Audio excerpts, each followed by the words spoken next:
Good morning my dear student. आज हम लोग एक new subject metal cutting process को स्टार्ट करने चल रहे हैं, जो कि हमारे लिए बहुत ही इंपॉर्टेंट है डियर। हर एग्जाम में आप कोई भी जेई का एग्जाम ले लीजिए, गेट का एग्जाम ले लीजिए, ए का एग्जाम ले लीजिए, एसएससी जेई ले लीजिए, स्टेट इंजीनियरिंग सर्विसेज ले लीजिए, कहीं पे भी आप अगर एग्जाम देते हैं डियर, तो आपको एक टॉपिक दिखाई देगा मेटल कटिंग, यानी कि एक आपको सब्जेक्ट दिखाई देगा। इस सब्जेक्ट से रिलेटेड आपको डियर हर एग्जाम में क्वेश्चन आपसे मिल जाएंगे। मतलब हम कह सकते हैं कि वेरी वेरी इंपॉर्टेंट सब्जेक्ट हमारे लिए है मेटल कटिंग। तो आज का सब्जेक्ट हम लोग डियर यही स्टार्ट करेंगे और हम लोग धीरे धीरे लेक्चर 1 बाय 1 आपको डिस्कस करते हुए आगे ले चलेंगे कि मेटल कटिंग क्या होती है, कितने टाइप की होती है, इसमें कौन कौन से स्टेप इन्वॉल्व होते हैं, इसके प्रिकॉशंस क्या हैं, एडवांटेज क्या हैं। तो ये सारी चीज़ें हम लोग क्या करेंगे डियर अपने लेक्चर में डिस्कस करेंगे। तो आज हम लोग पहले इसको स्टार्ट करते हैं लेक्चर सीरीज 1 से, देन आफ्टर हम लोग 1 बाय 1 इसको आगे बढ़ाएंगे। तो सबसे पहले डियर समझने वाली बात यह है कि हम लोग जिस सब्जेक्ट की शुरुआत कर रहे हैं दैट मीन्स मेटल कटिंग। पहले इसके बारे में हम लोग समझ लें कि मेटल कटिंग हमारी क्या होती है। तो आइए स्टार्ट करते हैं डियर मेटल कटिंग के बारे में। तो देखिए सबसे पहले अगर हम बात करें मेटल कटिंग में, तो हम पहले क्या पढ़ेंगे dear, theory of metal cutting, that means जिसे हम हिंदी में कहते हैं धातु कर्तन प्रक्रम के सिद्धांत हम लोग पढ़ेंगे। तो हम पहले ये जानेंगे डियर कि ये मेटल कटिंग प्रोसेस आया कहाँ से। तो देखिए जब हम लोग मैन्युफैक्चरिंग प्रोसेस कर रहे थे तो वहाँ से हम लोग क्या किए थे डियर, एक रॉ मटेरियल से हम लोगों ने क्या किया था, या तो पाउडर मेटलर्जी के थ्रू, देखिए यहाँ से हम लोगों ने क्या किया था, पाउडर मेटलर्जी के थ्रू, या हम लोगों ने कास्टिंग के थ्रू एक ऑब्जेक्ट को प्रोड्यूस किया था। देन आफ्टर डियर हम लोगों ने क्या किया, अब जो ऑब्जेक्ट हमारे पास बना, सपोज करो कि हमने एक सैफ्ट को प्रोड्यूस कर लिया था। अब इस सैफ्ट की लंबाई हमारे पास L थी, इस सैफ्ट की लंबाई L थी, लेकिन हमें इससे कम लंबाई की सैफ्ट की रिक्वायरमेंट हो या इससे ज़्यादा लंबाई की सैफ्ट की रिक्वायरमेंट हो, तो हमारी जो कास्टिंग या हमारी जो पाउडर मेटलर्जी प्रोसेस होगा डियर, यह एक लिमिटेड शेप और साइज के वर्क पीस को ही प्रोड्यूस कर पाएगा। अब हमें 10 किलोमीटर लंबी सैफ्ट की रिक्वायरमेंट होगी तो कभी भी कोई कास्टिंग मशीन इसको प्रोड्यूस नहीं कर पाएगी। उसके लिए हमें क्या करना होगा डियर, मल्टीपल टाइप की सैफ्ट को आपस में रखकर वेल्ड करते हुए चले जाना है, जिससे हमें जितनी भी लंबाई के सैफ्ट की रिक्वायरमेंट होगी उसे हम अचीव कर लेंगे। दूसरी बात कि अगर हमें छोटे छोटे गुटके में सैफ्ट की जरूरत पड़ेगी तो हम क्या करेंगे डियर, एक गुटके की कास्टिंग करेंगे तो हमारी लागत बहुत ज़्यादा बन जाएगी। तो हम क्या करेंगे, एक बड़े सैफ्ट की कास्टिंग कर लेंगे, देन आफ्टर उसे छोटे छोटे गुटकों में काट लेंगे। नेक्स्ट बात हम लोग कर रहे हैं डियर कि सपोज करो कि हमने स्ट्रेट सैफ्ट हमारे पास थी और हमें एक इस तरीके के सैफ्ट की जरूरत थी, एक हमें इस तरीके के सैफ्ट की जरूरत थी। तो हम क्या काम करेंगे, इस सैफ्ट को हीट करके यहाँ रोलर लगा के इसे इस तरीके से बेंड कर लें। तो ये था डियर हमारा कि जब हम लोग कास्टिंग और पाउडर मेटलर्जी के बाद एक ऑब्जेक्ट जो हम लोग बनाते थे, अब इस ऑब्जेक्ट को रिक्वायर्ड या डिजायर्ड शेप एंड साइज में लाने के लिए हम लोग इसके ऊपर कुछ एक्सटर्नल प्रोसेस करते हैं। उसी एक्सटर्नल प्रोसेस को हम लोग मैन्युफैक्चरिंग प्रोसेस के नाम से जानते हैं, और उस मैन्युफैक्चरिंग प्रोसेस को अकॉर्डिंग टू दीज हम लोग 3 कैटेगरी में क्लासिफाइड करते हैं। जैसे देखो डियर हम लोग क्या करते थे, मान लो यहाँ से हमें एक ऑब्जेक्ट अचीव हो गया। अब चाहे तो हम पाउडर मेटलर्जी से बनाएं, चाहे तो हम कास्टिंग से बनाएं। अब इस ऑब्जेक्ट के बाद डियर हम लोग क्या करते थे, इस ऑब्जेक्ट के बाद हम इसे रिक्वायर्ड शेप और साइज में या डिजायर्ड शेप और साइज में लाने के लिए इस पे कुछ एक्सटर्नल वर्क करते थे, जिसे हम लोग मैन्युफैक्चरिंग प्रोसेस कहते थे। तो यहाँ से देखिए डियर, जो इस पे वर्क करते थे, अगर हम लोग देखें, अगर हम लोग इस सैफ्ट की लंबाई को और ज़्यादा बढ़ाना चाहें तो हम लोग 2 सैफ्ट, 3 सैफ्ट या 2 से अधिक कितनी भी मल्टीपल शाफ्ट को आपस में सामने रखकर वेल्ड करेंगे। तो आपने देखा कि 2 शाफ्ट को रखा और एक्सटर्नल फिलर मटेरियल यहाँ पे हमें लगाना पड़ेगा, तब जाकर यह वेल्डिंग होकर एक कंप्लीट लंबाई की शाफ्ट हमें प्रोड्यूस कराएगा। तो ये जो एक्सटर्नल मटेरियल इसमें ऐड हो रहा है, जिससे इसमें मटेरियल हम लोग कुछ ऐड कर रहे हैं, तो इसे हम बोलते हैं डियर पॉजिटिव मैन्युफैक्चरिंग प्रोसेस। जब हम एक रिक्वायर्ड शेप और साइज प्रोड्यूस करने के लिए कुछ एक्सटर्नल मटेरियल को ऐड करें, तो ऐसे मैन्युफैक्चरिंग प्रोसेस को पॉजिटिव मैन्युफैक्चरिंग प्रोसेस के नाम से जानते हैं। सेकेंड बात कर रहे हैं डियर कि जब हम लोग मान लो कि छोटे छोटे गुटके की रिक्वायर्ड थी, छोटे छोटे गुटके की रिक्वायर्ड थी, तो अब यहां से अगर इसको हम काटेंगे तो कुछ मटेरियल पाउडर या चिप्स के रूप में बाहर बेकार हो जाएगा और बाकी रिक्वायर्ड शेप और साइज हमें मिल जाएगा। रिक्वायर्ड शेप और साइज अचीव करने के लिए जो भी मैन्युफैक्चरिंग प्रोसेस हम लोग किए, उसमें कुछ मटेरियल हमारे लिए स्क्रैप की तरह बेकार हो गया, मतलब लॉस हो रहा है। तो ऐसे मैन्युफैक्चरिंग प्रोसेस को जिसमें रिक्वायर्ड शेप और साइज अचीव करने के लिए कुछ स्क्रैप मटेरियल हमारे पास निकल जाए, मटेरियल का लॉस हो जाए, ऐसे मैन्युफैक्चरिंग प्रोसेस को डियर हम लोग बोलते हैं negative manufacturing process. Negative manufacturing process. Third बात कर रहे थे डियर कि अगर इसी शाफ्ट को हमें बेंड करना था, तो बेंड करने के लिए हमने यहाँ रोलर लगा दिया और इस तरीके से आप देखो रिक्वायर्ड शेप और साइज हमें अचीव हो जाएगा। जितना मटेरियल इस शाफ्ट का था वही मटेरियल इसमें बेंड होकर अचीव होगा। इसमें हमने क्या किया डियर, केवल रोलर लगाया, इसे हीट किया और बेंड कर दिया। अब इसमें ना ही कोई एक्सटर्नल मटेरियल ऐड हुआ है, ना ही कोई इसका मटेरियल रिमूव हुआ है। तो इसका मतलब ऐसा मैन्युफैक्चरिंग प्रोसेस जिसमें हमें रिक्वायर्ड शेप और साइज को अचीव करने के लिए हम क्या करेंगे, ना तो मटेरियल ऐड करना होगा, ना ही मटेरियल रिमूव करना होगा। ऐसे मैन्युफैक्चरिंग प्रोसेस को डियर हम लोग बोलते हैं zero manufacturing process. Zero manufacturing process. अब यहां से देखिए डियर, जो हम लोग एक नए सब्जेक्ट की ओर बढ़ रहे हैं, जब हम नए सब्जेक्ट की ओर बढ़ रहे हैं थ्योरी ऑफ मेटल कटिंग, तो हम कहीं ना कहीं किसी मेटल या धातु को काटेंगे, कट करेंगे। तो इसका मतलब किसी भी चीज को हम अगर कट करें तो वहां से हमें स्क्रैप या लॉस या चिप्स मिलेगा। मतलब लॉस या चिप्स मिलेगा तो हम ये कह सकते हैं डियर कि हम इस सब्जेक्ट को पढ़ेंगे नेगेटिव मैन्युफैक्चरिंग प्रोसेस में। नेगेटिव मैन्युफैक्चरिंग प्रोसेस में पॉजिटिव का एग्जांपल जैसे हमारे पास क्या होता है, welding, soldering, brazing, welding, soldering, brazing. और नेगेटिव मैन्युफैक्चरिंग प्रोसेस का एग्जांपल होता है dear metal cutting, metal cutting या मेटल एब्रेसिव। मतलब एब्रेशन, या तो हम कट करें या फिर एब्रेसिव एक्शन भी करेंगे तो भी तो इसका मटेरियल घिसकर बाहर निकलेगा। तो इस तरीके से मेटल कटिंग आपका नेगेटिव मैन्युफैक्चरिंग प्रोसेस हो गया।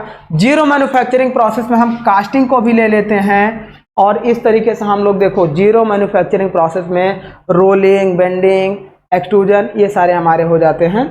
तो ये हमारा होता है। अब हम लोग डियर क्या करेंगे, इसी सब्जेक्ट की स्टार्टिंग करने चल रहे हैं। That means negative manufacturing process में एक सब्जेक्ट स्टार्ट करेंगे जिसका नाम होगा मेटल कटिंग प्रोसेस। तो आइए डियर आगे बढ़ते हैं। अब देखो सबसे पहले ये समझेंगे कि मेटल कटिंग प्रोसेस होता क्या है। मेटल कटिंग प्रोसेस डियर वह प्रोसेस होता है जिसमें हमें किसी भी मेटल से रिक्वायर्ड शेप और साइज अचीव करने के लिए उस मेटल पर देखो रिक्वायर्ड शेप और साइज तभी अचीव करेंगे जब उसे कट करेंगे। बिकॉज ऑफ हम क्या पढ़ रहे हैं, नेगेटिव मैन्युफैक्चरिंग प्रोसेस पढ़ रहे हैं। इसका मतलब इसमें मेटल को कट करना होगा और मेटल को कट करेंगे तो उसमें जो मेटल हमारा, मान लो कि ये हमारे पास वर्कपीस कुछ इस तरीके से था, ये हमारे पास वर्कपीस कुछ इस तरीके से था, हमें केवल इतने डायमीटर की रिक्वायर्ड थी। अब आप देखो डियर, हमें क्या था, इस डायमीटर की रिक्वायर्ड थी, मान लो हमें D2 की रिक्वायर्ड थी और यहाँ पे ये क्या था, D1 था। तो हम ये कह सकते हैं डियर कि इतना मटेरियल अगर हम रिमूव कर दें, इतना मटेरियल इसके पेरीफेरी पर हम रिमूव कर दें, तो ये हमारे लिए एक ये वाला जो ऑब्जेक्ट मिलेगा, यही हमारे लिए रिक्वायर्ड ऑब्जेक्ट होगा, यही हमारे लिए रिक्वायर्ड ऑब्जेक्ट होगा। अब देखो, इस रिक्वायर्ड ऑब्जेक्ट को अचीव करना है, तो ये जो मटेरियल हमारे लिए डियर इस पे लगा हुआ है, ये हमारे लिए यूजफुल नहीं है। मतलब इसे हम बोलेंगे अनवांटेड मटेरियल या अनडिजायर्ड मटेरियल। इसी अनवांटेड या अनडिजायर्ड मटेरियल को रिमूव करने के लिए जो भी प्रोसेस इस पे हम लोग अप्लाई करेंगे डियर, उसी को बोलते हैं नेगेटिव मैन्युफैक्चरिंग प्रोसेस। तो अब देखो, ये हमारे लिए क्या है, अनवांटेड या अनडिजायर्ड मटेरियल। अब इसी मटेरियल को रिमूव करने के लिए हम लोग एक नए सब्जेक्ट की स्टार्टिंग कर रहे हैं, जिसका नाम है theory of metal cutting process. तो अब इसकी देखिए एक सिंपल सी डिफिनेशन समझिएगा dear. According to this diagram, इसकी डिफिनेशन समझिएगा। ये कह रहा है the aim of any manufacturing process, the aim of any manufacturing process is to produce a piece of specified shape. एक हमें स्पेसिफाइड शेप को प्रोड्यूस करने के लिए, produce of specified shape and material properties remove the unwanted और undesired material. तो मतलब क्या है कि सबसे पहले मेटल कटिंग की एक सिंपल सी परिभाषा ये है डियर कि हमें एक रिक्वायर्ड शेप और साइज का ऑब्जेक्ट को प्रोड्यूस करने के लिए जो भी एक्सटर्नल मेटल को रिमूव करेंगे, वही हमारा मेटल कटिंग। आगे देखिएगा, this aim can be achieved by changing the configuration. अब ये जो हमारा शाफ्ट मिल रहा है D2 डायमीटर का, तो हम क्या करें, D1 से D2 इसके डायमीटर को कम कर रहे हैं, चेंज कर रहे हैं, मतलब इसके कॉन्फ़िगरेशन को चेंज कर रहे हैं, तब हमारा एम फुलफिल हो रहा है। तो ये हमारा हो गया and physical properties of raw material by one of the following operations like that. जब हमने अभी आपको बताया कि अगर हमें किसी मटेरियल को एक शेप से दूसरे शेप में कन्वर्ट करना है, तो जैसे हमने आपको बताया कांस्टेंट मास ऑपरेशन, जिसे हमने बोला था जीरो मैन्युफैक्चरिंग प्रोसेस। एक शेप से दूसरे शेप में मेटल को कन्वर्ट करने के लिए हमने क्या किया, ना तो मेटल का एडिशन किया, ना तो मेटल सब्सट्रैक्ट किया। जितना मेटल का मास हमारा इनिशियल में था, वही टोटल मास हमारा फाइनल में मिलेगा। ऐसे प्रोसेस को कांस्टेंट मास ऑपरेशन प्रोसेस या जीरो मैन्युफैक्चरिंग प्रोसेस के नाम से जानते हैं।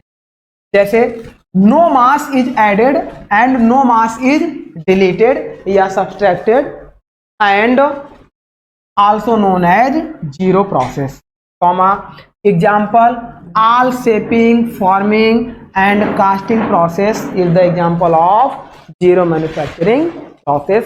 सिमिलर इसी तरीके से मेटल एडिशन का मतलब था पॉजिटिव मैन्युफैक्चरिंग प्रोसेस। मतलब जैसे हम लोग क्या कर रहे थे, वेल्डिंग, सोल्डरिंग, ब्रेजिंग, ये सारे प्रोसेस हमारे कहलाएंगे डियर। देखो बोल्टिंग, रिवेटिंग, कीइंग, वेल्डिंग। अब जब बोल्ट हम लोग लगाएंगे दो या दो से अधिक मटेरियल को जोड़ने के लिए, तो एक्सटर्नल बोल्ट लग रहा है, एक्सटर्नल रिवेट लगाना पड़ रहा है, एक्सटर्नल की को लगा के दो शाफ्ट को हम लोग जोड़ रहे हैं, शाफ्ट या व्हील को, एंड वेल्डिंग। तो ये सारे हमारे हो जाएंगे डियर पॉजिटिव मैन्युफैक्चरिंग प्रोसेस के। सेम नेगेटिव मैन्युफैक्चरिंग प्रोसेस में हमारा क्या हो जाएगा, जैसे हम लोग, ये हमारा हो गया negative manufacturing. That means required shape और साइज को अचीव करने के लिए हमें मेटल को रिमूव करना होगा, तो वो हमारा जैसे ये वाला कहलाएगा नेगेटिव मैन्युफैक्चरिंग। अब इसमें देखिए इसका एग्जांपल क्या है, मास इज रिमूव्ड। अब देखो इनिशियल मास जो था, यहां सपोज करो m1 इनिशियल था और M2 फाइनल निकला, तो नेगेटिव मैन्युफैक्चरिंग प्रोसेस में M1 is greater than M2 होगा, पॉजिटिव मैन्युफैक्चरिंग प्रोसेस में M1 is less than M2 होगा, क्योंकि फाइनल मास बढ़ जाएगा, और जीरो मैन्युफैक्चरिंग प्रोसेस में M1 बराबर। तो इस तरीके से ये इसके मास कॉन्फ़िगरेशन के बेस पे हमने आपको डिस्कस किया। अब देखिए आगे बात करते हैं इसके एग्जांपल, सिंपल से जितने भी मशीनिंग है, ग्राइंडिंग है, हॉनिंग है, shaping, planning, slotting, drilling, boring, ये सारे एग्जांपल डियर हमारे कहलाएंगे नेगेटिव मैन्युफैक्चरिंग प्रोसेस के। उसी में से एक सब्जेक्ट हमने स्टार्ट किया था मेटल। अब देखिए डियर, मेटल कटिंग जब हम लोग पढ़ते हैं तो बेसिकली अगर हम उसके क्लासिफिकेशन की बात करें, क्लासिफिकेशन ऑफ मेटल कटिंग, किसी भी मेटल को कट करना है तो कितने टाइप से हम लोग कट कर सकते हैं। तो यहाँ पे डियर हम लोग बेसिकली दो तरीके से मेटल को कट करते हैं। एक हमारा पुराना परंपरागत मेटल होता है, मेटल कटिंग प्रोसेस होता है, और एक हमारा जितने भी न्यूअर मशीनिंग प्रोसेस होते हैं जिसे हम लोग अपरंपरागत या गैर परंपरागत मशीनिंग प्रोसेस बोलते हैं। ये हिंदी में हो गया। इंग्लिश में हम लोग बोलते हैं conventional machining process and non conventional machining process, और कन्वेंशनल को ही हम लोग बोलते हैं ट्रेडिशनल मशीनिंग प्रोसेस, और नॉन कन्वेंशनल को नॉन ट्रेडिशनल मशीनिंग प्रोसेस बोलते हैं। तो बेसिकली अगर हम बात करें डियर मेटल कटिंग के क्लासिफिकेशन की, तो मेटल कटिंग को हम लोग दो तरीके से क्लासिफाई करते हैं। किसी भी मेटल को कट करना है तो दो तरीके से क्लासिफाई करते हैं। अभी उसको हम लोग अकॉर्डिंग टू डायग्राम भी समझने चल रहे हैं। पहला हम लोग पढ़ते हैं कन्वेंशनल या ट्रेडिशनल मैन्युफैक्चरिंग प्रोसेस या मशीनिंग प्रोसेस, और सेकंड हमारा होता है नॉन कन्वेंशनल या नॉन ट्रेडिशनल या modern process. Newer machining process जो भी होते हैं, newer machining process, modern machining process, non traditional या नॉन कन्वेंशनल मशीनिंग प्रोसेस। अब पहले इसके एग्जांपल समझ लेते हैं, फिर इनके हम लोग टाइप समझ के कि कैसे ये दोनों एक दूसरे से डिफर हैं, कैसे ये दोनों एक दूसरे से डिफर हैं। तो यहाँ पे सपोज करिएगा डियर, देखिए मान लीजिए कि ये वर्क पीस था, अब इसके डायमीटर को हमें कम करके इतना करना था। सपोज करिए कि आपका एक सिलेंडर, तो यहाँ पे हमने क्या किया, एक टूल लगाना होगा हमें। इस तरीके से यहाँ पे एक ऐसा हमने टूल लगा दिया। इस टूल को इस डायरेक्शन में आगे बढ़ाएंगे और इस शाफ्ट को इस तरह से रोटेट कराएंगे। ये शाफ्ट हमारी क्या है, यहाँ देखो इस शाफ्ट को हमने ऐसे फिक्स कर लिया है, यहाँ से भी हमने इसको ऐसे फिक्स कर लिया है। अब ये शाफ्ट रोटेट करेगी और ये टूल हमारा आगे की ओर बढ़ेगा। सपोज करो ये टूल है और ये वर्कपीस है, तो यहाँ से मटेरियल रिमूव होता जाएगा और अंततः हमें क्या होगा, फाइनली ये शेप। अब इस प्रोसेस में देखो डियर, इस शेप के डायमीटर को अचीव करने के लिए हमने क्या किया, इस टूल को इस वर्कपीस के साथ डायरेक्ट कनेक्ट कर दिया। मतलब सीधे वर्कपीस के साथ टूल हमारा टच होगा, देन आफ्टर हमारा मेटल रिमूव होगा। तो इसका मतलब ऐसा मैन्युफैक्चरिंग प्रोसेस जिसमें टूल और वर्कपीस का सीधे फिजिकल कांटेक्ट हो और मेटल हमारा रिमूव हो, ऐसे मैन्युफैक्चरिंग प्रोसेस को डियर बोलते हैं कन्वेंशनल मैन्युफैक्चरिंग या कन्वेंशनल मशीनिंग। तो यहाँ डियर हमने पहली डेफिनेशन आपको बताई कन्वेंशनल मशीनिंग प्रोसेस की कि टूल और वर्कपीस का फिजिकल कांटेक्ट होता है, मतलब tool direct contact with workpiece होता है। अब आपके दिमाग में आ रहा होगा कि सर अगर टूल दूसरा, इसका मतलब आप बताने चल रहे हैं कि नॉन कन्वेंशनल में टूल का वर्कपीस के साथ फिजिकल कांटेक्ट नहीं होता है, मतलब टूल इनडायरेक्ट वर्कपीस के साथ कांटेक्ट होता है, मतलब टूल रहेगा लेकिन टूल वर्कपीस के साथ कांटेक्ट नहीं होगा। तो हाउ मशीनिंग पॉसिबल, कैसे मशीनिंग पॉसिबल होगी, जरूर आपके दिमाग में ये क्वेश्चन आना चाहिए और आया होगा। तो अब चलिए हम दूसरी बात करते हैं, उसको भी समझाते हैं कि अगर हमारे पास डियर ऐसा वर्कपीस हो जिसे हमें रिमूव करना हो। सपोज करो कि हम मान लेते हैं कि हमारे पास यही वर्कपीस था, इस तरीके से वर्कपीस। अब हमें क्या करना था डियर, इसको देखो इतनी शेप को रिड्यूस करके कम करना था। ये हमारे लिए क्या हो गया, पूरा ये हमारे लिए अनवांटेड मटेरियल हो गया, अनवांटेड मटेरियल हो गया। अब देखो डियर, इसको हम लोग क्या कर सकते थे, या तो यहाँ पे हम लोग सीधे ऐसे टूल लगाकर इसको आगे बढ़ाते। अब इस टूल की कुछ ना कुछ थिकनेस होती, ऐसे टूल की कुछ थिकनेस होती और इस टूल को इधर से ले आकर इस तरीके से आगे बढ़ाकर कट करते जाते और मेटल हमारा रिमूव हो जाता। लेकिन इसमें क्या होता डियर, जब टूल और वर्कपीस आपस में कांटेक्ट हो जाएं तो ऐसी मशीनिंग प्रोसेस को हम लोग बोलते थे कन्वेंशनल या परंपरागत मशीनिंग प्रोसेस। नॉन कन्वेंशनल की हम बात कर रहे हैं। नॉन कन्वेंशनल में होता है कि मशीनिंग होगा, मेटल रिमूव होगा, लेकिन टूल और वर्कपीस का कोई कांटेक्ट नहीं होगा, फिजिकल कांटेक्ट नहीं होगा, बट टूल रहेगा। जैसे आपको एग्जांपल के थ्रू समझा रहे हैं डियर, हम लोग क्या करें, हम लोग क्या करेंगे, देखिए जब ये हटा रहे हैं हम लोग क्या करेंगे डियर, यहाँ पे इसको एक पॉट में ऐसे रख दें। मान लीजिए इसको यहाँ पे ऐसे हमने, ये हो गया एक टेबल। सपोज करिए वर्कपीस को, ये हमारे पास था डियर वर्कपीस, इस वर्कपीस को इस पॉट में हमने रख दिया और इसके अंदर हमने क्या किया डियर, इसके अंदर हमने क्या किया, इस तरीके से, इस तरीके से हमने क्या किया, एक सॉल्यूशन को फिल कर दिया, एक सॉल्यूशन को फिल कर दिया। सॉल्यूशन को फिल करने के बाद ये हमने क्या किया डियर, यहाँ पे हमने एक power supply AC oblique DC हमने ले लिया।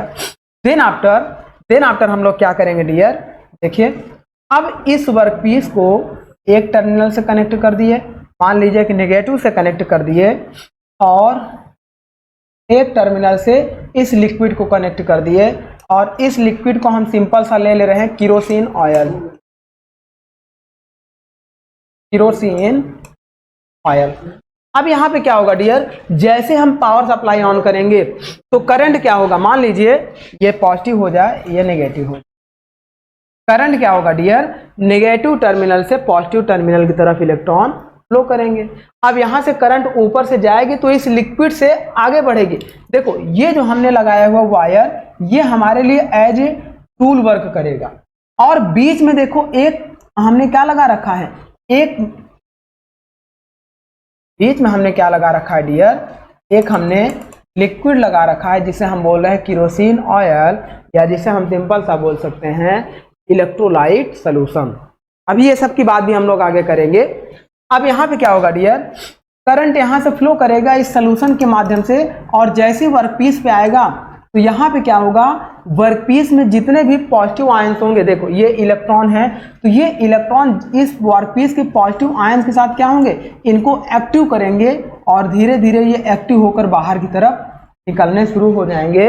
इस तरीके से इसकी पूरी सरफेस एक साथ एक्टिव होकर इसके पॉजिटिव आयंस बाहर की ओर रिमूव होने शुरू हो जाएंगे। तो यहाँ पे देखो आप डियर, टूल यहाँ पे है, वर्कपीस यहाँ पे है, टूल और वर्कपीस के बीच में कोई फिजिकल कांटेक्ट नहीं है, और मेटल हमारा रिमूव होगा। इस प्रोसेस को तब तक करेंगे जितनी डेप्थ में मेटल को हमें रिमूव करना था, उतनी डेप्थ तक रिक्वायर्ड अगर हमें मिल जाएगा, फिर हम पावर सप्लाई को ऑफ कर देंगे और मेटल को बाहर रिमूव। अब दूसरा, इसी का नाम हम लोग पढ़ेंगे डियर इलेक्ट्रोकेमिकल मशीनिंग प्रोसेस। ये हमारा यही प्रोसेस है, इसी को बोलते हैं इलेक्ट्रोकेमिकल मशीनिंग प्रोसेस। सेकंड इसका एक एग्जांपल आपको समझा रहे हैं डियर, सेकंड एग्जांपल आपको इसका ये समझा रहे हैं। आप ऐसा समझिए, आप ऐसा समझिए कि मान लीजिए हमारे पास एक वर्कपीस था, अब उसी वर्कपीस की हम एग्जांपल की बात कर रहे हैं डियर। अब देखो हमें इतनी थिकनेस इसकी रिड्यूस करनी थी, अब ये हमारे लिए क्या हो गया, अनवांटेड मटेरियल हो गया, ये हमारे लिए अनवांटेड मटेरियल हो गया। तो हम क्या करेंगे डियर, यहाँ पे सपोज करो हमने ले लिया नोजल, इस तरीके से ले लिया, और इसको हमने कुछ ऐसे शेप का बना दिया, ऐसे शेप या ऐसा। देखिए अब यहाँ पे क्या करेंगे डियर, सपोज करिए ये हमने यहाँ पे भर दिया, हमने यहाँ पे भर दिया, फिर वही सोल्यूशन। अब वही सोल्यूशन का मतलब चाहे हम इलेक्ट्रोलाइट सोल्यूशन ले लें, चाहे हम इसको बोल दे रहे हैं सीधे से एब्रेसिव, एब्रेसिव में हम लोग लिक्विड सोल्यूशन भी ले सकते हैं, इसको हम लोग वाटर भी रख सकते हैं, कोई भी एब्रेसिव ऑयल भी रख सकते हैं, या सिंपल सा पाउडर के कण भी रख सकते हैं। आप समझिएगा, तीनों रख सकते हैं, कुछ भी रख सकते हैं। और यहाँ पे हमने ले लिया एक पंप। अब ये पंप जब हमारा मूव करेगा डियर, ये लिक्विड या पाउडर ये ऊपर जाएगा, और बीच में यहाँ पे हमने क्या रख दिया है, फिल्टर वगैरह लगा दिए, और उसके बाद यहाँ पे हमने नोजल लगा दिया इसके फ्लो को कंट्रोल करने के। ये हमने यहाँ पे नोजल लगा दिया इसके फ्लो को कंट्रोल करने के। अब डियर क्या होगा, लिक्विड इस पंप से ऊपर जाएगा, और यहाँ से इसकी प्रेशर और वेलोसिटी क्या होगी, बट देखो यहाँ पे क्या होगा, प्रेशर कम होगा, वेलोसिटी बढ़ेगी।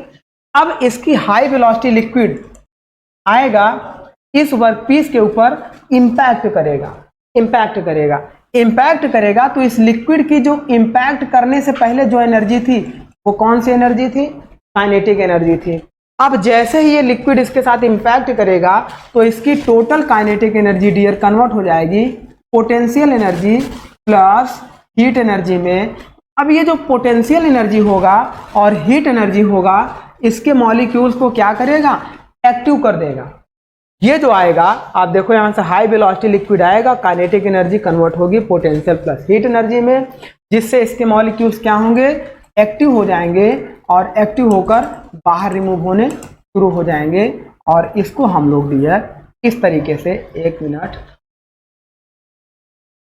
तो हम लोग क्या करते हैं डियर, इस तरीके से सपोज करिए ये हमारे पास हो गया एक पॉन्ड, और ये इस पे हम लोग सपोर्ट कर देते हैं, ये सपोर्ट कर देते हैं, ये हमारे पास सपोर्ट होता है वर्कपीस को रखने के लिए। आप इसको ऐसे देख सकते हैं, ये वर्कपीस को रखने के लिए सपोर्ट होता है। और देखो जब ये मेटल रिमूव होगा तो ये मेटल आएगा, हैवी पार्टिकल्स नीचे ऐसे बैठते चले जाएंगे, जो भी मेटल इसका रिमूव होगा डियर वो नीचे बैठ जाएगा, और साथ में ये जो लिक्विड है, ये जो हमने लिक्विड या पाउडर, अगर पाउडर हो गया यानी कि एब्रेसिव कण होंगे, जैसे डायमंड की डस्ट हो गई, कोरंडम हो गई, बालू हो गई, ये सारे होंगे वो तो बाहर चले जाएंगे। लेकिन अगर लिक्विड हम लोग यूज कर रहे होंगे तो वो लिक्विड आएगा डियर, यहाँ पे क्या होगा, ऐसे कलेक्ट होना शुरू होगा, और इसके हैवी इम्प्यूरिटीज नीचे चली जाएंगी, लिक्विड ऊपर चला जाएगा, फिर इस लिक्विड का कनेक्शन हम इधर दे देंगे। अब यहाँ पे क्या होगा डियर, ये लिक्विड एक लेवल पे ऊपर जाएगा तो हैवी डेंसिटी इम्प्यूरिटीज नीचे बैठ जाएंगे, स्वच्छ लिक्विड ऊपर जाएगा, और यह इसमें ट्रांसफर होगा, और ट्रांसफर होके इसके लेवल को मेंटेन रखेगा, और ये लगातार इस प्रोसेस को करता रहेगा। इसी प्रोसेस को डियर अगर इसे वाटर ले लेंगे, आप देखो कि बारिश में पानी जहां लगातार गिरता है वहां के चाहे पत्थर आप रख दो, पत्थर की सरफेस चिकनी हो जाती है। इसका मतलब कहीं ना कहीं मटेरियल का मॉलिक्यूल धीरे धीरे वहां से रिमूव हो रहा है। आप कुएं से पानी खींचते हो तो जहां पे बॉर्डर पे उसका पानी छलकता है बार बार बाल्टी से, वहां पे क्या होता है, उसकी सरफेस चिकनी हो जाती है। आप कोई भी एग्जाम्पल ले लो, अपने घरों में आप ले लो, जहां पे लगातार आप जो हैंडपंप वगैरह होता है, हैंडपंप के पास का जहां बार बार पानी गिरता रहता है हैंडपंप की धार से, वहां देखो मटेरियल रिमूव होते होते गड्ढे बनने लगते हैं। इसका मतलब कि वाटर में भी शक्ति है मेटल को रिमूव करने की, तो वाटर से भी हम इसको रिमूव कर सकते हैं, एब्रेसिव से भी कर सकते हैं, ऑयल से भी कर सकते हैं। तो यहां से ये तो प्रोसेस हो गया डियर। अगर वाटर यूज होता है तो इसे बोलते हैं वाटर जेट मशीनिंग या WJ। अब इसमें देखो डियर क्या हो रहा है, ये जो हमारा है इस नोजल को हम लोग बोलते हैं टूल, और ये हमारे पास हो गया वर्कपीस। आपने देखा कि वर्कपीस यहाँ है, टूल यहाँ है। अब वर्कपीस और टूल के बीच में कोई फिजिकल कांटेक्ट नहीं है, लेकिन टूल इन्वॉल्व है बट डायरेक्टली इन्वॉल्व नहीं है। बीच में एक वर्किंग मीडियम वर्क कर रहा है यहाँ पे मेटल को रिमूव करने। तो ऐसी ही मैन्युफैक्चरिंग प्रोसेस को डियर हम लोग बोलते हैं नॉन कन्वेंशनल मैन्युफैक्चरिंग प्रोसेस। तो आई थिंक आपको यहाँ से समझ में आ गया होगा कि कन्वेंशनल मैन्युफैक्चरिंग मशीनिंग प्रोसेस क्या होता है और नॉन कन्वेंशनल मशीनिंग प्रोसेस क्या होता है। कन्वेंशनल में क्या होगा डियर, टूल वर्कपीस के साथ सीधे कांटेक्ट करेगा और कटिंग होगा। नॉन कन्वेंशनल में टूल और वर्कपीस का कोई भी कांटेक्ट नहीं होगा। तो ये हमारा हो गया। अब आइए अब यहाँ देखिए डियर, हम मेटल रिमूविंग प्रोसेस को दो तरीके से क्लासिफाइड किए, एक कन्वेंशनल, उसी को बोलते हैं ट्रेडिशनल, और एक होता है नॉन कन्वेंशनल या नॉन ट्रेडिशनल या न्यूअर मशीनिंग प्रोसेस, मतलब नई मशीनिंग प्रोसेस, या उसी को बोलते हैं modern machining.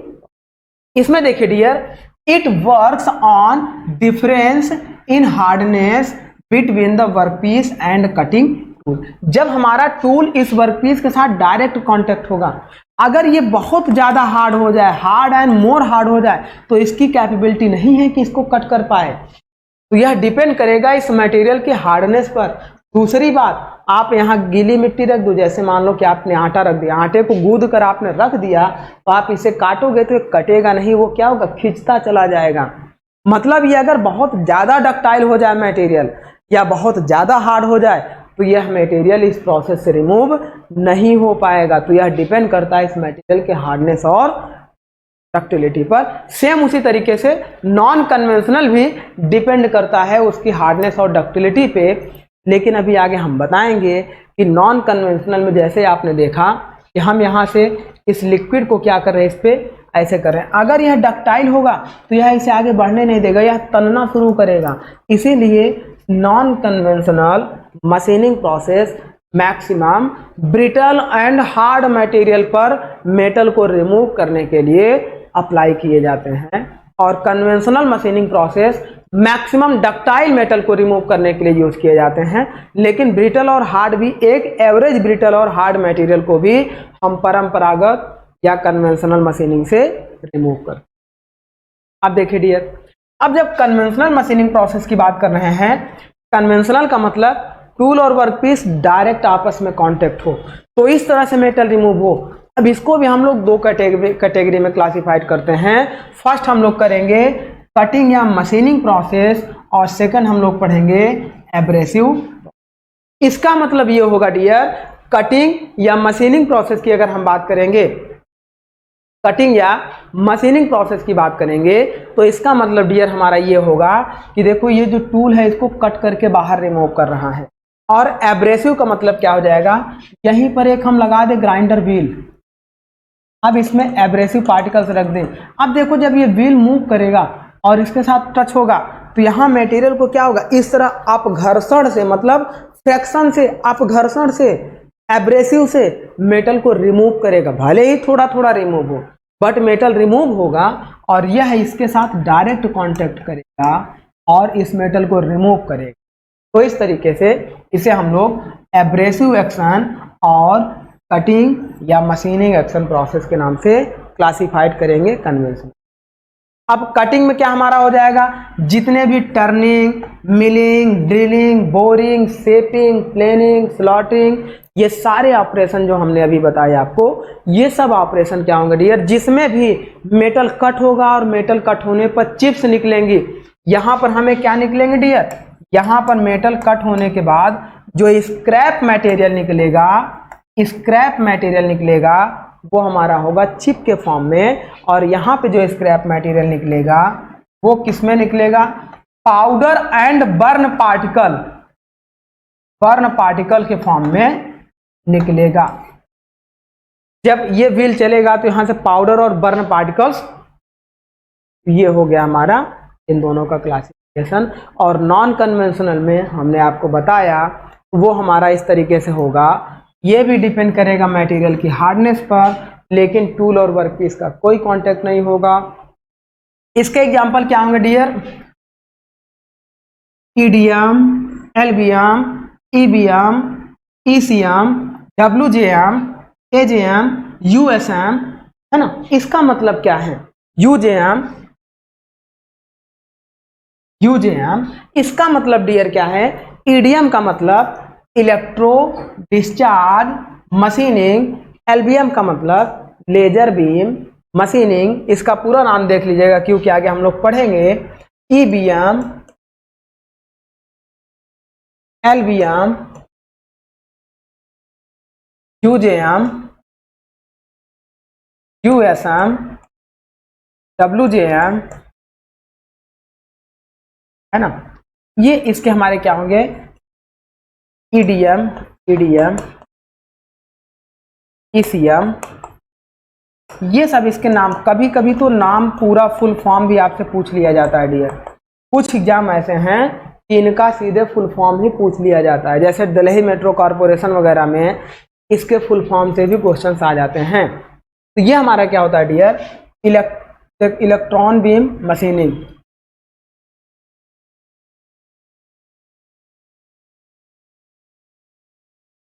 Beam machining, LBM का मतलब होता है डियर लेजर बीम मशीनिंग। यहाँ पे हम लोग मेटल रिमूव करने के लिए इलेक्ट्रॉन का यूज करेंगे और यहाँ पर मशीन मेटल को रिमूव करने के लिए लेजर बीम का यूज करेंगे। एंड यूजेएम का मतलब होता है ultrasonic jet machining. Ultrasonic jet machining. And USM का मतलब होता है अल्ट्रासोनिक मशीनिंग, जेट नहीं होगा, अगर केवल यूएसएम है तो मतलब अल्ट्रासोनिक मशीनिंग। एंड डब्ल्यूजेएम का मतलब होता है dear water jet machining. And EDM का मतलब होता है electro discharge machining. And ECM का मतलब होता है इलेक्ट्रो केमिकल मशीनिंग। एंड एक होता है एजेएम। एजेएम ये होता है dear abrasive jet machining. And एक होता है electro discharge wire machining, EDWM। ये होता है इलेक्ट्रो डिस्चार्ज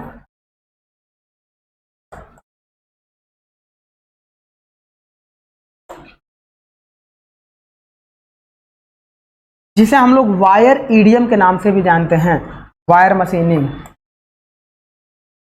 इसे हम लोग वायर ईडीएम के नाम से भी जानते हैं। जब इसके बारे में हम लोग पढ़ेंगे तो देखेंगे एक वायर का यूज करेंगे और उस वायर से मेटल को कट करते हैं।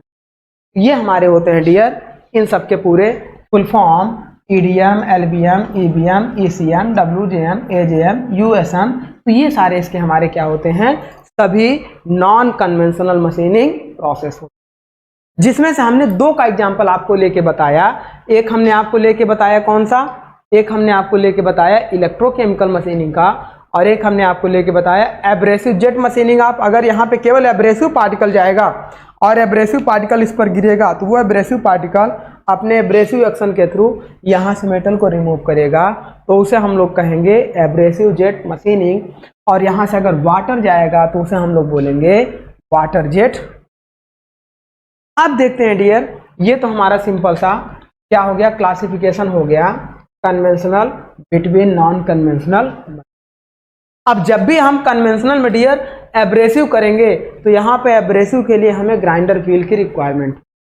ग्राइंडर व्हील जैसे इसका हम लोग करेंगे grinding process, lapping, horning, super finishing, buffing, polishing, burnishing, ये सारे एग्जाम्पल हमारे होंगे डियर किसके, एब्रेसिव मशीनिंग प्रोसेस के। इसी को हम लोग loose cutting and bonded cutting, दो क्लासिफिकेशन में इसको हम लोग डिस्कस करते हैं। जब इसको हम लोग पढ़ेंगे तो इसके दो क्लासिफिकेशन हम लोग पढ़ेंगे dear, loose cutting and bonded cutting. अब लूज कटिंग और बॉन्डेड कटिंग का मतलब ये होता है डियर कि जैसे सपोज करो अगर इससे हमें मेटल को रिमूव करना, हम अपने हाथ को ले लिया और इस तरीके से हम लगातार करते चले गए, तो कुछ देर बाद या कुछ घंटों बाद आप देखो जैसे जिम में आप जाते हो तो आप जो बार बार एक रॉड को उठाते हो तो जहां से आपका हाथ बार बार पकड़ता रहता है वहां से मेटल रिमूव हो जाता है। आपने देखा कि आपके हाथ की हार्डनेस कम थी, लेकिन उस मेटल के बने हुए राड की हार्डनेस और मतलब स्ट्रेंथ ज़्यादा थी, फिर भी आपने लगातार एब्रेसिव एक्शन करते गए और मेटल वहाँ से रिमूव हो गया, मॉलिक्यूल्स वो क्या हो गए, धीरे धीरे रिमूव हो गए। तो ऐसे ही हमारे कहलाते हैं क्या, ये हमारे कहलाते हैं लूज कटिंग प्रोसेस। अब बॉन्डेड कटिंग में क्या होता है, आपने देखा होगा कि जो हमारे पास पिस्टन सिलेंडर होता है, अब उस पिस्टन सिलेंडर के इंटरनल बोर के सरफेस को अगर हमें फिनिश करना है ताकि पिस्टन आसानी से उसमें अप एंड डाउन होता रहे, उसको कम फ्रिक्शन लगाना पड़े, तो उसकी सरफेस को फिनिश करने के लिए अब ये क्वेश्चन भी पूछा जाता है कि हम लोग पिस्टन सिलेंडर के इंटरनल सरफेस की फिनिशिंग करने के लिए कौन सा प्रोसेस यूज करते हैं। वह प्रोसेस होता है डियर हॉर्निंग प्रोसेस। अब उस हॉर्निंग प्रोसेस में एक हॉर्नर टूल होता है, वह अंदर जाता है और ऐसे रोटेट भी करता रहता है। वो सारे अलग से जब इसके प्रोसेस क्लासिफिकेशन होंगे तो उसमें आपको डिस्कस किया जाएगा। बट आप यहाँ पे सिंपल सा हॉर्निंग प्रोसेस से आप समझ सकते हैं कि वहाँ पे मेटल के बॉन्ड थोड़े थोड़े क्या होते हैं, टूटते हैं पर टाइप के और टूट कर बाहर निकलते हैं। तो ये हमारे होते हैं डियर एब्रेसिव के क्लासिफिकेशन, और ये हमारा हो गया नॉन कन्वेंशनल का। अब इस पे एक इंपॉर्टेंट क्वेश्चन आता है dear, difference between conventional and non conventional machining process. दूसरी बात ये देखिएगा, इसमें हम लोग क्या कर रहे हैं, वर्किंग मीडियम का यूज कर रहे हैं, टूल हमारा दूर है, टूल के रूप में हम लोग कोई नोजल यूज कर ले रहे हैं, कोई वायर यूज कर ले रहे हैं, कुछ भी यूज कर लेंगे। लेकिन यहाँ पे देखो डियर, जब भी मेटल कट होगा तो मेटल कट होगा तो हम केवल और केवल टूल का ही यूज करेंगे और टूल इसके साथ डायरेक्ट कांटेक्ट करेगा। अब इस टूल का भी क्लासिफिकेशन हम लोग डिस्कस करेंगे, यह टूल कितने टाइप का होगा। लेकिन इसके पहले एक बहुत ही इंपॉर्टेंट है जो कि क्वेश्चंस आते हैं, difference between conventional and non conventional machining process. तो आइए सबसे पहले इसका डिफरेंस हम लोग पढ़ लेते हैं, फिर इस टूल के क्लासिफिकेशन के बारे में। तो डिफरेंस पढ़ने से पहले देखिएगा, मशीनिंग की एक सिंपल सी पहले डिफिनेशन क्या है। Machining is the process of removing surplus या अनवांटेड मटेरियल।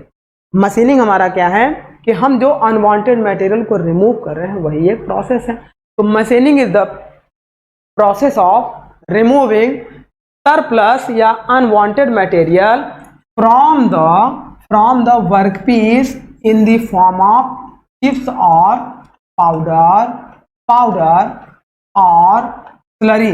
अभी आपको ये भी बताएंगे कि स्लरी क्या होता है।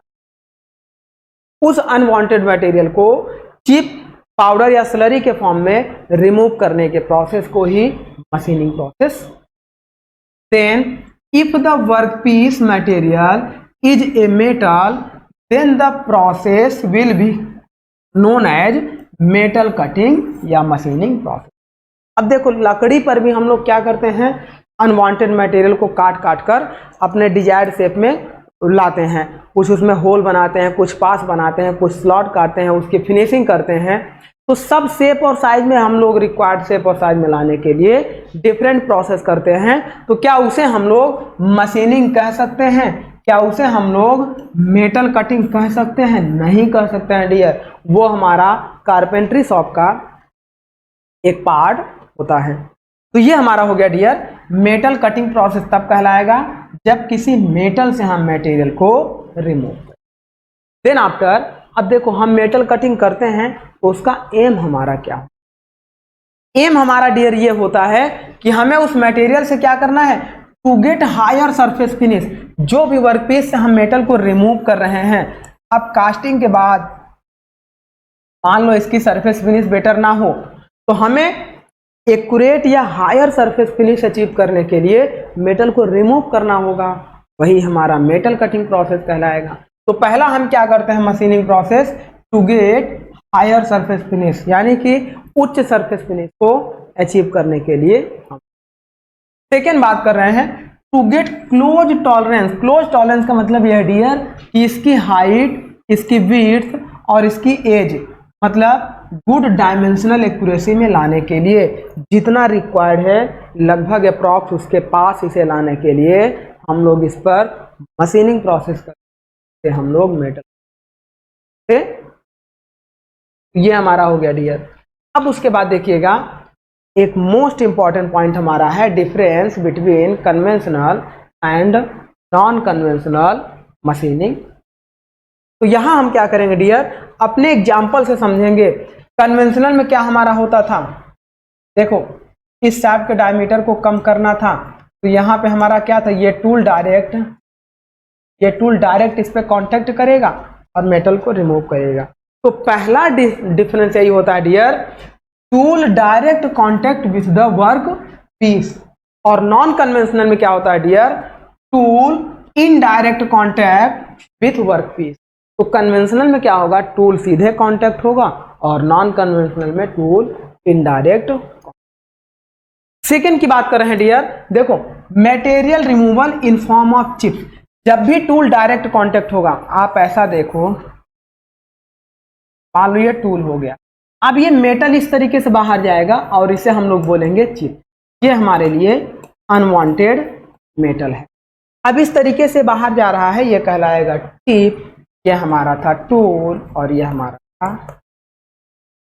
अब ये हमारा क्या है कि हमेशा कन्वेंशनल मशीनिंग प्रोसेस में मटेरियल जो भी रिमूव होगा डियर, वो किस फॉर्म में रिमूव होगा, चिप के फॉर्म में रिमूव होगा। लेकिन नॉन कन्वेंशनल में जब भी मटेरियल रिमूव होगा, या तो स्लरी या पाउडर के फॉर्म में रिमूव। अब आप कहेंगे सर स्लरी या पाउडर क्या होता है, तो यहाँ देखिए डियर, जब हमने इसको बताया तो यहाँ जो मेटल ये रिमूव हो रहा है, ये यहाँ पे जो इसके मॉलिक्यूल्स टूट कर यहाँ पे नीचे कलेक्ट हो रहे हैं, ये जो मॉलिक्यूल्स कलेक्ट हो रहे हैं, अब यहाँ देखो लिक्विड इसके साथ मिला हुआ है, तो ये क्या कहलाएगा, स्लरी। स्लरी का मतलब छोटे छोटे मॉलिक्यूल्स एक लिक्विड के साथ मिलकर एक गाढ़ा पेस्ट बनाते, उसी को हम लोग स्लरी बोलते हैं। तो यहाँ देखो जो मटेरियल रिमूव हो रहा है, यहाँ कभी भी बड़े बड़े चिप्स नहीं बनेंगे, केवल छोटे छोटे मॉलिक्यूल्स पाउडर फॉर्म में टूटेंगे। तो या तो यहाँ पे क्या होगा, ये इकट्ठा होगा तो स्लरी कहलाएगा। अगर ये लिक्विड ना होता, यहाँ से एब्रेसिव पार्टिकल आते और इसको रिमूव करते, तो यहाँ पाउडर फॉर्म में बाहर इकट्ठा हो जाता, तो उसे हम लोग बोलते पाउडर। तो ये तो आपको समझ में आ गया कि नॉन कन्वेंशनल में पाउडर या स्लरी फॉर्म में मेटल रिमूव होता है, और कन्वेंशनल में हमारा किस में रिमूव होता है। चलिए आगे बढ़ते हैं, नेक्स्ट बात करते हैं। देखिए मोर फोर्स रिक्वायर्ड।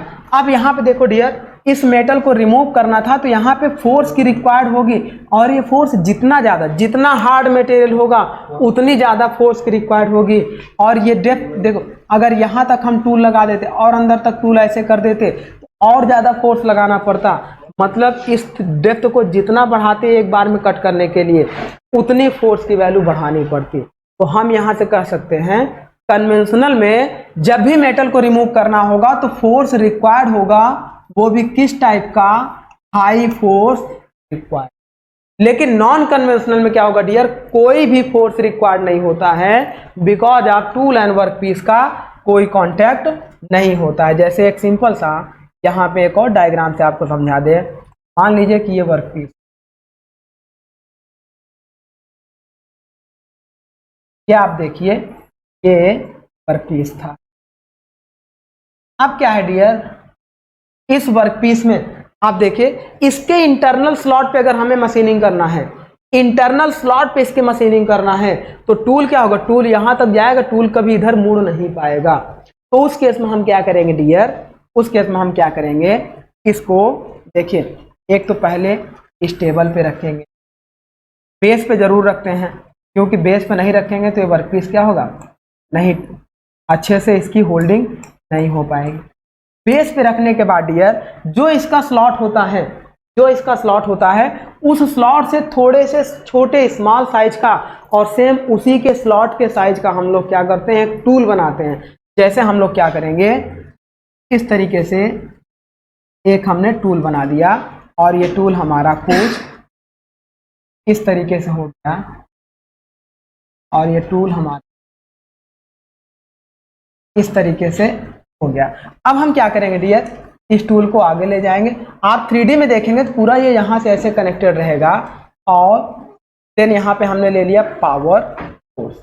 अब मान लीजिए AC oblique DC power source हमने। अब हम क्या करेंगे डियर, इसको क्या करेंगे, इसको यहाँ से यहाँ लिक्विड पूरा भर देंगे।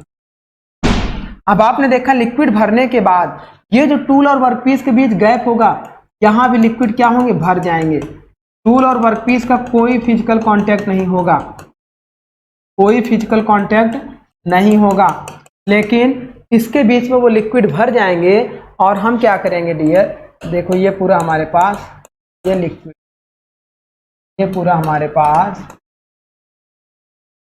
लिक्विड है। अब हम क्या करेंगे, इस लिक्विड को मान लो इसको हमने पॉजिटिव टर्मिनल से कनेक्ट करा दिया और इस टूल को हमने क्या किया, नेगेटिव टर्मिनल से कनेक्ट कर दिया। जब हमने पावर सप्लाई ऑन की तो फिर वही प्रोसेस होगा डियर, इलेक्ट्रॉन इस टूल से क्या होंगे, इस लिक्विड के माध्यम से वर्कपीस की तरफ फ्लो करेंगे। और देखो ये जो आपने देखा इसको आप क्या हो गया, ये वर्कपीस से कनेक्ट, इसे हम लोग जो पॉजिटिव टर्मिनल ले रहे हैं वर्कपीस से, यहाँ पे आप ना देखो।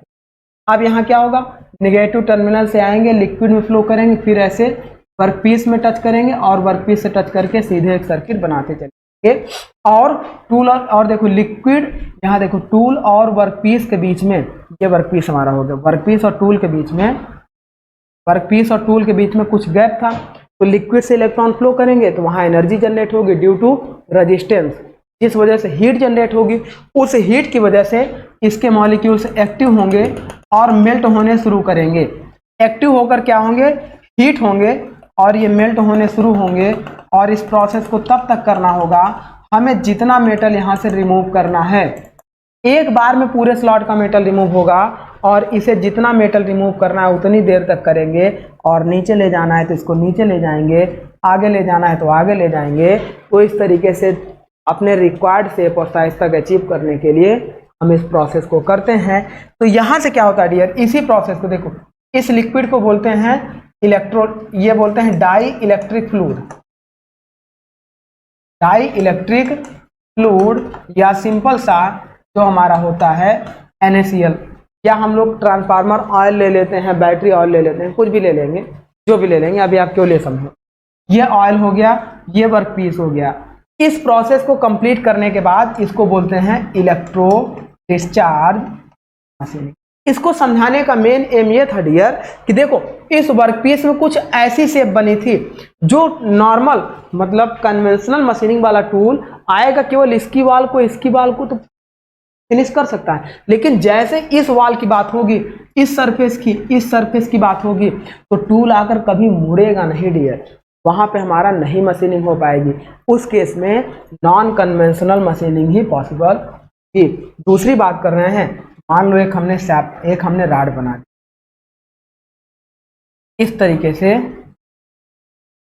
एक हमने राड बना दी। अब देखो डियर क्या होगा, जब कन्वेंशनल मशीनिंग से इसको हमें अंदर के सरफेस को फिनिश करना है तो टूल तो केवल यहीं तक जाएगा, फिर इसके आगे अंदर थोड़ी जा पाएगा, टूल कभी भी नहीं मुड़ेगा। तो हम इसके अंदर क्या करेंगे, इससे कम डायमीटर के एक वायर को भेजेंगे इस तरीके से, और ये हमारे पास एक वायर हो गया डियर। सेम वही प्रोसेस करेंगे, इसको लिक्विड में डुबो देंगे, वायर को हम लोग क्या करेंगे नेगेटिव टर्मिनल से और इस वर्कपीस को पॉजिटिव टर्मिनल से कनेक्ट करेंगे, और क्या होगा इसमें लिक्विड को भर देंगे, तो यही पूरा प्रोसेस अप्लाई होगा और अंदर का मेटल एक्टिव होकर रिमूव होना शुरू हो जाएगा। इसको भी हम लोग इलेक्ट्रो डिस्चार्ज मशीन। इसको समझाने का केवल और केवल एक ही लॉजिक था डियर कि जब भी कुछ ऐसी अनडिजायर्ड शेप आए या इंट्रिकेट शेप आए, मतलब कठिन शेप आए, जिसको हम कन्वेंशनल मशीनिंग से मशीनिंग नहीं कर पाए, उसे हम लोग आसानी से नॉन कन्वेंशनल मशीनिंग से मशीनिंग। तो ये आपका मेन लॉजिक था इस डायग्राम को। अब आइए बात करते हैं नेक्स्ट। देखो पावर की बात करेंगे तो कन्वेंशनल में पावर क्या होता है, कम पावर लगती है, नॉन कन्वेंशनल में मोर पावर लगती है। मोर पावर इसलिए लगती है डियर क्योंकि ये पूरा का पूरा इस सेटअप को ऑपरेट करने के लिए पावर की रिक्वायर्ड ज्यादा हो। आगे बात करते हैं सरफेस फिनिश। देखो यहाँ पे मटेरियल क्या है, लेयर बाय लेयर इसको रिमूव कर रहे हैं, और नॉन कन्वेंशनल में क्या है, इसके मॉलिक्यूलर लेवल पे जाकर मटेरियल रिमूव हो रहा है, इसके मॉलिक्यूल्स टूट टूट कर रिमूव हो रहे हैं, तो इसकी सरफेस फिनिश बहुत ज़्यादा होती है। और कन्वेंशनल में लेयर बाय लेयर मशीनिंग होती है, तो वहाँ पे क्या है मशीनिंग सरफेस कम मिलेगी। मतलब सरफेस फिनिश की बात करेंगे तो कन्वेंशनल में लेस सरफेस फिनिश मिलेगी और नॉन कन्वेंशनल में मोर या मतलब high surface finish scrap material की बात करेंगे डियर, तो कन्वेंशनल में इतना मटेरियल बाहर जा रहा है ये चिप के रूप में, तो ये हमारे लिए ज़्यादा स्क्रैप है। नॉन कन्वेंशनल में केवल पाउडर धीरे धीरे निकलते हैं, तो पाउडर कम स्क्रैप होगा। तो इसीलिए कन्वेंशनल में ज़्यादा स्क्रैप या लॉसेस हमारे ज़्यादा होंगे और नॉन कन्वेंशनल में लेस स्क्रैप। ये हमारा हो गया। नेक्स्ट बात करेंगे मेटल रिमूवल रेट, मतलब 1 मिनट में कौन ज़्यादा मेटल रिमूव करेगा। तो सीधी सी बात है, इसमें ज़्यादा मेटल रिमूव होगा क्योंकि यह क्या है, लेयर बाय लेयर। तो कन्वेंशनल का मेटल रिमूवल रेट की अगर बात करें MRR कन्वेंशनल का क्या होगा डियर, हाई होता है, और नॉन कन्वेंशनल का क्या होता है, लो होता है। नेक्स्ट बात कर रहे हैं डियर, नेक्स्ट बात कर रहे हैं कि अगर हम इंट्रिकेट शेप और साइज की बात करें, इंट्रिकेट मतलब कठिन शेप और साइज की बात करें, तो वह कभी भी कन्वेंशनल से नहीं अचीव कर पाएंगे, हम लोग नॉन कन्वेंशनल से अचीव करते हैं। तो इंट्रिकेट शेप और size are not possible in conventional and possible in non conventional. Next बात करते हैं डियर, अगर एज वन, मान लो ये वर्क पीस ऐसे था, अब इसे स्ट्रेट एज में कन्वर्ट करना था। अब अगर लिक्विड का धार इस पे आएगा या फिर मटेरियल एक्टिव होगा तो इसकी प्रॉपर एज नहीं बन पाएगी। यहाँ देखो, ये प्रॉपर एक शार्प एज नहीं प्रोड्यूस कर पाएगा इस प्रोसेस में।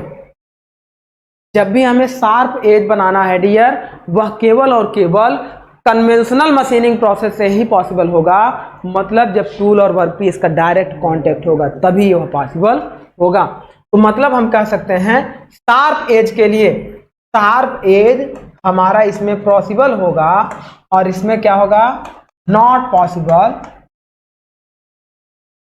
एक और क्वेश्चन पूछा जाता है डियर कि ब्लाइंड मशीनिंग किसमें पॉसिबल है। वेरी वेरी इंपॉर्टेंट क्वेश्चन पूछा जाता है, अक्सर तक गेट टीएस में भी पूछ किया जाता है कि ब्लाइंड मशीनिंग कन्वेंशनल में पॉसिबल है या नॉन कन्वेंशनल में या दोनों में। तो आइए बात करते हैं। जैसे आप ड्रिलिंग देख रहे हैं डियर, ड्रिलिंग में क्या है, ड्रिलिंग क्या करता है, ऐसे देखिए, ये हमारा वर्क पीस हो गया।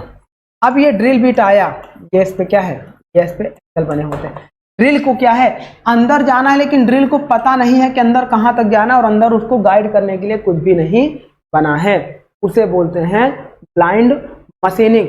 लेकिन अगर ड्रिल को क्या है कि अगर इधर मुड़ना है तो क्या ड्रिल इधर आकर मुड़ पाएगा, नहीं मुड़ पाएगा, तब केवल और केवल नॉन कन्वेंशनल मशीनिंग पॉसिबल होगा। तो इसे बोलते हैं, जैसे देखो एक ये तो हमारा होल हो गया, ये मान लो एक एंड पे हम इसको लॉक कर दें तो इसको यहीं तक रखेंगे, इसको इस पे टच नहीं करने देंगे। अब ये एक एंड पे ये ट्यूब लॉक हो गई तो यहाँ से हम टूल वायर को इधर लाएंगे, केवल यहीं तक लाएंगे। ऐसा होल जिसमें एक तरफ ओपन हो और एक तरफ क्लोज हो और इसके इंटरनल सरफेस की फिनिशिंग करनी हो, यही प्रोसेस अप्लाई करेंगे। इसी प्रोसेस को डियर बोलते हैं ब्लाइंड मशीनिंग। जब होल एक तरफ हमारा ओपन हो और एक तरफ क्लोज हो तो उसे ब्लाइंड होल बोलते हैं, और उस होल की मशीनिंग हम लोग ब्लाइंड होल मशीनिंग या ब्लाइंड मशीनिंग के नाम से जानते हैं। तो हमेशा ध्यान दीजिएगा डियर कि ब्लाइंड मशीनिंग केवल और केवल कन्वेंशनल से पॉसिबल है, मतलब ब्लाइंड मशीनिंग पॉसिबल, और यहां पे क्या हो जाएगा, नॉट पॉसिबल, नॉट। तो ये था डियर हमारा very very important point, difference between conventional and non conventional machining. तो अब हम क्या करेंगे, आगे बढ़ते हैं। देखिए कन्वेंशनल में हमने आपसे बात की थी टूल की, तो जो भी टूल हम लोग लगाएंगे डियर, जो भी देखो ये सारे हमारे डिफरेंस है, डिफरेंस बिटवीन कन्वेंशनल के लिए कि हम लोग जनरली किस मेटल की बात करेंगे। कन्वेंशनल में हमेशा क्या करते हैं, सिंपल सा डक्टाइल और हार्ड मेटल को रिमूव करते हैं, और नॉन कन्वेंशनल में डक्टाइल मेटल कभी भी रिमूव नहीं होगा, वह केवल ब्रिटल एंड हार्ड मटेरियल के लिए ही यूज किया जाता है। ये हमारा हो गया डियर। अब इसके बाद हम लोग क्या शुरू करने चल रहे थे कि कन्वेंशनल मशीनिंग प्रोसेस में जो भी हम लोग टूल का यूज करते हैं, उस टूल को हम लोग शुरू करेंगे कि वह टूल हमारा कैसा होता है, सिंगल पॉइंट होता है, मल्टी पॉइंट होता है, कौन सा टूल सिंगल पॉइंट होगा, कौन सा टूल मल्टी पॉइंट होगा, इसको हम लोग डिस्कस करेंगे। फिर इसके बाद इस टूल के अकॉर्डिंग कैसी हमारी कटिंग होगी, कौन एक्सियल कटिंग होगी, कौन सी पैरेलल एक्सिस की होगी, कौन सी परपेंडिकुलर एक्सिस की होगी। तो इन सारी चीज़ों का भी डिस्कशन हम लोग करेंगे। हम लोग पढ़ेंगे single point cutting tool and multi point cutting tool. तो ये सारा चीज़ें हम लोग क्या करेंगे डियर, आगे के लेक्चर में पढ़ेंगे। अभी केवल हम लोगों ने यहाँ तक डिस्कस किया difference between conventional and non conventional machining process. इसमें कुछ इंपॉर्टेंट पॉइंट्स हमारे पास थे, उसको भी देख लीजिए। जैसे अगर हम नोट पॉइंट की बात करेंगे तो generally pure metal have high ductility. जितने भी प्योर मेटल होंगे जब उसमें हम लोग क्या करेंगे, कुछ एक्सटर्नल मटेरियल मिलाएंगे, जैसे आयरन में हम लोग कार्बन मिलाएं, जिंक मिलाएं, क्रोमियम मिलाएं, तो वो हमारा क्या हो जाएगा, एलॉय हो जाएगा।